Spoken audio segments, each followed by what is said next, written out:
Daniel chapter 1. The deportation of Daniel to Babylon. In the 3rd year of the reign of Jehoiakim, king of Judah, Nebuchadnezzar, king of Babylon, came to Jerusalem and besieged it. And the Lord gave Jehoiakim, the king of Judah, into his hand, with some of the articles of the house of God, which he carried into the land of Shinar to the house of his God, and he brought the articles into the treasure of his God.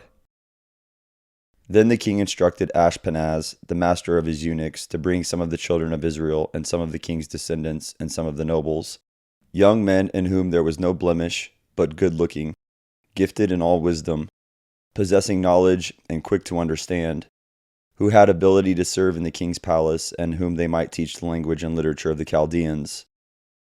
And the king appointed for them a daily provision of the king's delicacies and of the wine which he drank, and 3 years of training for them, so that at the end of that time they might serve before the king.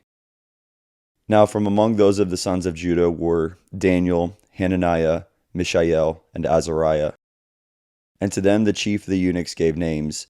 He gave Daniel the name Belteshazzar, to Hananiah Shadrach, to Mishael Meshach, and to Azariah Abednego. But Daniel purposed in his heart that he would not defile himself with the portion of the king's delicacies, nor with the wine which he drank. Therefore he requested of the chief of the eunuchs that he might not defile himself. Now God had brought Daniel into the favor and goodwill of the chief of the eunuchs. And the chief of the eunuchs said to Daniel, I fear my lord the king, who has appointed your food and drink. For why should he see your faces looking worse than the young men who are your age? Then you would endanger my head before the king. So Daniel said to the steward whom the chief of the eunuchs had set over Daniel, Hananiah, Mishael, and Azariah, please test your servants for 10 days, and let them give us vegetables to eat and water to drink. Then let our countenances be examined before you, and the countenances of the young men who eat the portion of the king's delicacies, and as you see fit, so deal with your servants. So he consented with them in this matter, and tested them 10 days. And at the end of 10 days their countenance appeared better and fatter in flesh than all the young men who ate the portion of the king's delicacies. Thus the steward took away their portion of delicacies, and the wine that they were to drink, and gave them vegetables.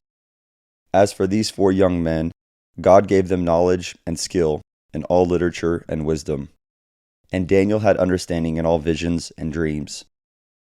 Now at the end of the days, when the king had said that they would be brought in, the chief of the eunuchs brought them in before Nebuchadnezzar. Then the king interviewed them, and among them all none was found like Daniel, Hananiah, Mishael, and Azariah. Therefore they served before the king. And in all matters of wisdom and understanding, about which the king examined them, he found them 10 times better than all the magicians and astrologers who were in all his realm. Thus Daniel continued until the 1st year of King Cyrus.